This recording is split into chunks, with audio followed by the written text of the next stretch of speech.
Hi మామ, నేను మీ medical రిప్రజెంటేటివ్ని. So చాలా మంది అడుగుతున్నారు కదా మెడికల్ రిప్రజెంటేటివ్ ఒక అడ్వాంటేజ్ డిసడ్వాంటేజెస్. సో ఈ జాబ్లో జాయిన్ అయితే ఏంటి ప్రాబ్లమ్స్ అన్నది అడుగుతున్నారు, అండ్ అడ్వాంటేజెస్ కూడా అడుగుతున్నారు.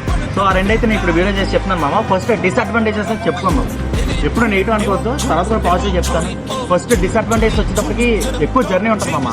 ఇప్పుడు జర్నీ నీకు ఇష్టమైతే ఓకే, లేదంటే లాంగ్ జర్నీలు ఉంటాయి. 100 కిలోమీటర్లు అంటే వన్ సైడే 100 కిలోమీటర్లు ఉంటాయి. సో 100 కిలోమీటర్లు అంటే రెండు సైడ్ అయితే 200 కిలోమీటర్లు అప్ అండ్ డౌన్ అంటే బ్యాక్ పెయిన్ వస్తుంటుంది. బయట అవుట్ సైడ్ ఫుడ్ వచ్చేటప్పటికి మనకి బాగోదు మామ. ఇంట్లో ఫుడ్ ఎప్పుడైనా ఇంట్లో ఫుడ్, బయట ఫుడ్ ఎప్పటికీ బయట ఫుడ్.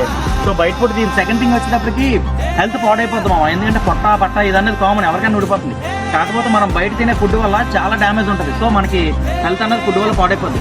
ఇంకో చిన్న సజెషన్ ఏంటంటే ఇంటి దగ్గర నుంచి బయలుదేరే వాళ్ళైతే ఇంటి దగ్గర నిజంగా అమ్మ వండిన క్యారేజ్ తీసుకుని బయలుదేరిపోతే బెస్ట్ మామ. అండ్ థర్డ్ థింగ్ వచ్చేటప్పటికి టార్గెట్ ప్రెజర్ అయితే ఉంటుంది మామ. టార్గెట్ అయితే చెయ్యకపోతే కొత్త వాళ్ళు రాడ్ ఉంటుంది. సో ఇదొకటి ఉంటుంది. ఇంకోటి స్టాకిస్ట్ ప్రెజర్, ఇదంతా కామన్. ఇదైతే డిసడ్వాంటేజెస్ మామ. సో ముందు వీడియోలో అయితే డిసడ్వాంటేజెస్ చూశారు కదా ఎంఆర్ జాబ్ గురించి. ఇప్పుడు అడ్వాంటేజ్లు కూడా అలాగే ఉంటాయి మామ.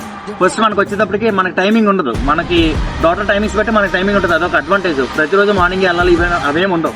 సెకండ్ థింగ్ వచ్చేటప్పటికి ఇన్సెంటివ్స్ మామ. ఇన్సెంటివ్స్ అన్నది మంచిగా ఎర్న్ చేయొచ్చు. ఒక శాలరీతో పాటు ఎక్స్పెన్సెస్ ఇన్సెంటివ్ కూడా బాగా వస్తాయి. అండ్ థర్డ్ థింగ్ వచ్చేసి మనకు లగ్జరీ లైఫ్. ఒక మిడిల్ క్లాస్ ఏంటంటే ఒక 5 స్టార్ హోటల్లో ఇలాంటి ఇట్లా అన్ని చేయాలంటే ఇలాంటి ఫార్మా కంపెనీలో లేదా మార్కెటింగ్ ఫీల్డ్లోనే మీటింగ్ టైంలో చాలా బాగుంటుంది. సో వాళ్ళు ఇచ్చే హోటల్ కూడా అదే మూమెంట్ ఉంటుంది. ఫుడ్ కానీ ఏదైనా లగ్జరీస్గా ఉంటుంది. సో అది తొందరలో కూడా మీరు ఎలా ఉంటుంది అన్నది నేను చూపిస్తాను. ఫోర్త్ థింగ్ వచ్చేటప్పుడు మనం ఫారెన్ ట్రిప్స్.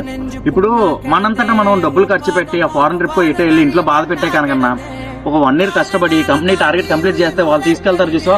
సో ఇంట్లో వాళ్ళు కూడా ఏమనరు, అది కూడా బాగుంటుంది. ఫారెన్ ట్రిప్స్ ఉంటాయి. సో ఇదైతే చాలా ఉంటాయి మామ, ఇంకా చాలా ఉన్నాయి. సో తొందరలో చెప్తాను. ఉంటా మరి, బై.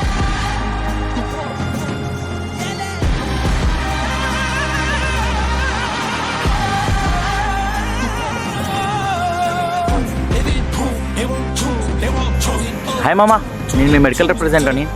సో ప్రతి ఒక్కరు జాబ్ కావాలనుకొని డైరెక్ట్ ఎంఎన్సీ కొడతాం ట్రై చేస్తున్నారు.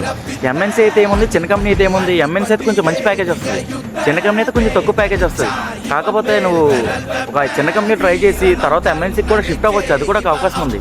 సో నువ్వు పెద్ద కంపెనీ ట్రై చేసినప్పుడు ఫ్రెషర్గా ఒకడు వచ్చి ఎక్స్పీరియన్స్గా ఒక క్యాండిడేట్ వస్తే ఎంఎన్సీ అయినా చిన్న కంపెనీ అయినా ఫస్ట్ ప్రిఫర్ చేసేది ఎక్స్పీరియన్స్ క్యాండిడేట్నే మామ. నువ్వు డైరెక్ట్ ఎంఎన్సీ ట్రై చేస్తున్నా చాలా ప్రాబ్లం అవుతుంటుంది. సో నేను ఒక బ్రదర్ని అయితే చూస్తున్నాను, డైలీ నాతో టచ్లో ఉన్నాడు. కాకపోతే తను ఎంఎన్సీకి ట్రై చేస్తున్నాడు కదా, చాలా సఫర్ అవుతున్నాడు. చిన్నదో పెద్దదో ఫస్ట్ నువ్వు ఎంట్రీ అయిపోతే ఒక 6 months నీకు ఎక్స్పీరియన్స్ వస్తే ఎంఎన్సీ వాడు ఈజీగా తీసుకుంటాడు. ఎంఎన్సీ కాదు, ఇంకో వేరే కంపెనీ అయినా సరే ఈజీగా తీసుకుంటాడు. ఎందుకంటే ఎక్స్పీరియన్స్ క్యాండిడేట్ని ఎక్కువ ప్రిఫర్ చేస్తుంటారు. ఫస్ట్ నువ్వు ఆలోచించాల్సింది చిన్న కంపెనీ పెద్ద కంపెనీ ఎంత శాలరీ వస్తుందన్న కాదు.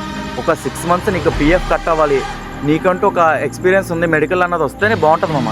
సో ప్రతిసారి ఎంఎన్సీ ట్రై చేస్తుంటే ప్రాబ్లం అవుతుంటుంది. చిన్నదో పెద్దదో నీకు వచ్చిన అవకాశం యూటిలైజ్ చేసుకో. అంతేకాని ఎంఎన్సీకే ట్రై చేస్తానంటే కొంచెం ప్రాబ్లం అవుద్ది. ట్రై చేయి, తప్పలేదు, నీ ఎఫర్ట్స్ పెట్టు.